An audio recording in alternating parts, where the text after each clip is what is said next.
There is multiple ways, but I want people to focus on one, which is predictable income, right? You work with businesses, you have them pay you $1,000 a month minimum, right? If you get 10 clients, you make $10,000 a month. Some creators, especially those who hold the camera, are like, move off of passion. I love the art of it, right? And like you said, I got awards, but that didn't really bring in money. Exactly. So can you list out a few ways from maybe the most obvious ways to some of the you probably didn't even know you can make money with your camera doing this. Like, name some of the ways people can make money off of their camera. So what I do is I focus strictly on, I'm very simplistic. Okay. So what I used to do, I used to give people options. Now I start giving people options. No more options.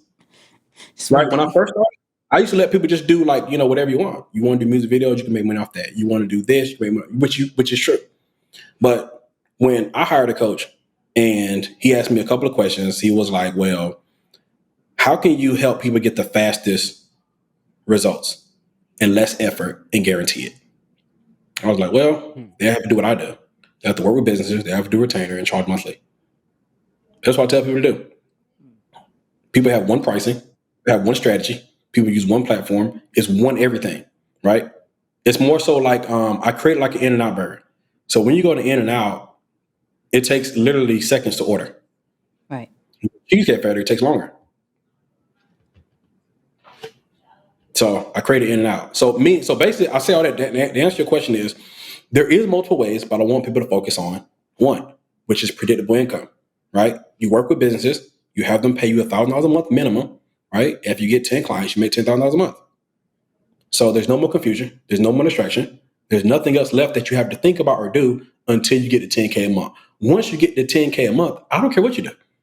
You can go and travel the world. You can go and eat chicken wings. You can go and do whatever passion thing. You can go and do whatever the heck you want to do. Plant a garden. I don't care what, it has nothing to do with me at that point. Put it like this. Creators been broke too long for them to have options. No, that's a fact. That's a bar. Hold on. Let me go away. Yeah, no, that's good. You know what's crazy, Brendan, is that I in just conversations with other creators, I say that creators, or especially people who are talented with the camera, I look at them as the new age blue collar worker. And I don't mean blue collar to dummy down what they do or make it seem like grueling work, but I literally think of it as, it's in such high demand. It's so essential to online business, heck, to any business, that the demand of it is critical. I find it like a critical element to that. My thing is, though, I'm just more interested in the switch that happened in your mind to say, not only am I going to do it, but I'm going to go ahead and teach other people to do it. Because you've built your business model around really helping people to learn the craft, to make money from the craft, and scale in that standpoint. What was the flip or the switch that happened in your mind to say, okay, I see that this is a need, there's a challenge out here in the marketplace.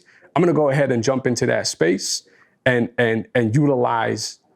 It's not like somebody had to give you permission. You know what I'm saying? Like, I feel like people often also feel like that's something that's important for them, but it don't seem like that's what happened with you. Well, one, no one else knew what I knew. At least it felt that way. So I'm talking to other, imagine just having sauce or game or just something that people just don't know. And it seemed like no one else knew but you. It's scary. Right? It's like, one, I can't work with all these people by myself, right? I can't be the only person that people call when they need stuff. I'm like, well, they can do it too, but they don't do what you do. I'm like, well, they probably could. Maybe if I show them, maybe I could, right? So it started to begin I need to create more of an impact, because I could do this on my own and make $1 kajillion. But why would I be on top and just watch other people suffer when I come from the same place as everyone else? I come from a small hometown. I come from poverty. My dad's alcoholic. My brother's in prison. I come from nothing. And if I can do it, I can't just watch other people suffer. It doesn't make sense. right? It's like there's no way you can be a creative or be in the same place that I was in and just watch other people just literally just fail. And I know how to get them up. Like I know how to help them succeed. It makes no sense for me to watch that. So it's multiple different reasons. One, impact, right? Two, helping people. What's crazy is when I did it, it actually helped my business grow even more. So when I wanted to help people, I realized that once I graduate people and the people get good, I'm like, they can work. The client said, I work.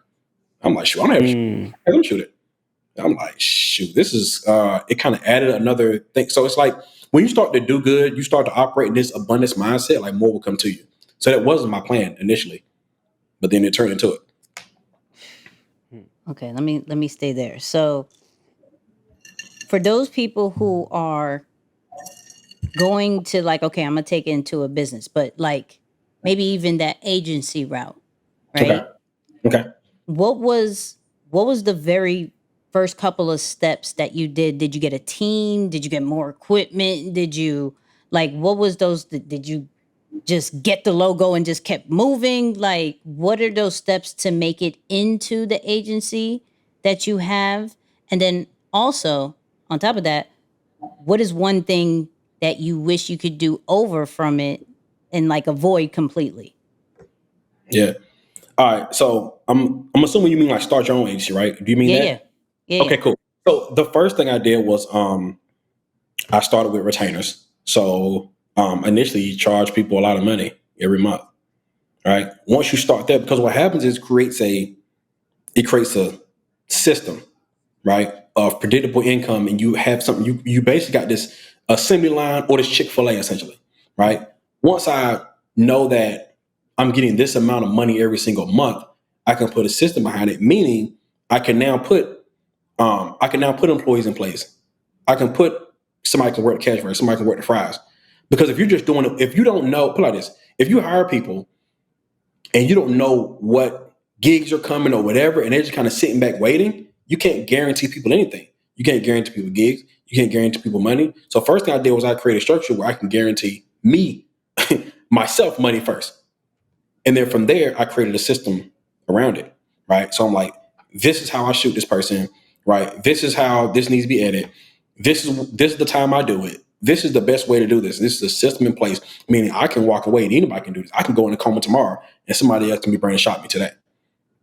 Right. So then from there, I was like, all right, I need to show like my editors how to do this. So my editors know how to actually edit this particular person or project or SOP. Right. So now I got money coming in from the same people. I got editors doing the exact same work. And now I don't necessarily have to do anything because nothing changes. The Chick-fil-A sandwich is the exact same sandwich every time you go there. It's chicken, 2 pickles, bun, top and bottom bun. That's it. Okay, hold on. Let me follow up. Sorry, Wills. Let me follow up because as a creator, because some of us want to give that personal style to each client, right? I love it. So how do you avoid that, like, and be able to be like, Let me all jump in. right, here's the SOP. Here you go. I got you, Nicky. I can jump right on in here. Go. You ain't gotta. I was like that at first. Right. What happened was it almost never fails. When I'm editing something and the more sauce I add to it, the more the client don't like it. I don't think if you a true editor, you understand that. You understand that. Feels. Oh my God, you're done. And you say, you know what? I'm gonna find this sound. I done went to Africa and found a real giraffe and recorded the giraffe, flew back to the States. I hate you. Put the giraffe in, and boom, send it to the client. This about to go crazy. They're like, yeah, everything is cool, but that giraffe sound. I'm like, you mean the one I just did? I went to Africa. I found the real giraffe. That was crazy. Shots and everything from it. I went and I put the giraffe sound, right? So then I realized that, okay, so a couple things. I'm going to help you with that, and I'm going to tell you what the actual. So there's actually 3 phases to editing. When you first, this helps you with overthinking. When you get done with your first edit, like when there's a first edit where it's official, this is the one that you should send to the client. But what happens is editors will go into 2 more phases that are unnecessary. Yeah. So the second phase, has a little more editing, a little more style, a little more personal to it, right? And then they said, well, shoot, I said a 3-day turnaround time. I got a little more time. I'm going to go into the third phase, which is overboard. So what happens is we're sending the client phase 3 when we should only send them phase 1. Phase 1 is exactly what the client asked for. This cut, speaking slot, this whatever, that's it. It took you hours to do it. The client could have had it posted up on the gram. It would have been done. But we're trying to put our own style to it. Yeah. So here's what I did. As opposed to, this is how I separated. I always sent my clients phase 1, which was just enough for them to have. And then all the phase 3, I did it on my stuff. That's how the Archpress Trash come about. And that's why you hear the same sound. I hate that sound. I don't care. I like it. It's fun to me. I'm going to throw it in there again. That's a fact. So you do your creative stuff for your stuff. And the people who are paying you money, that means they also control the way you it's less stressful. It's less stress. Just go ahead and do it. They pay you $1,000 a month. Just do whatever. Phase 1, you're done. Mm-hmm. So you do get to still express your creativity, Nicky, just not on your client stuff. Right? Talk about it. Let's go back on your own stuff. Let's go back to Chick-fil-A. You order number 1, right? You know what you're going to get. Chicken, 2 pickles, whatever. But now you want to put your own style on. So as opposed to putting chicken and pickles, you put Frosted Flakes on it, right? You threw two gum worms on it. You put some bleach on it. You like, this is my style. They're going to do when they hit this. This about to be crazy. And it's like, nah, I seen the picture. It said the pickles. I thought it was going to be the number 1. No, this is the number 1. I just threw my own style on it. Right. But can you just not? Have you ever worked at fast food? Am I working at a fast food spot? No. Crazy. So McDonald's was my first job, right? So we made the clients like a whatever, McDouble or double cheeseburger, whatever. But then we will sauce up our own burgers on break. Right. Burgers that was never on the menu. We'll throw a burger in there. We had our own burgers that would never hit the menu, but it was our thing. We couldn't give that to the clients because that's not even on the menu.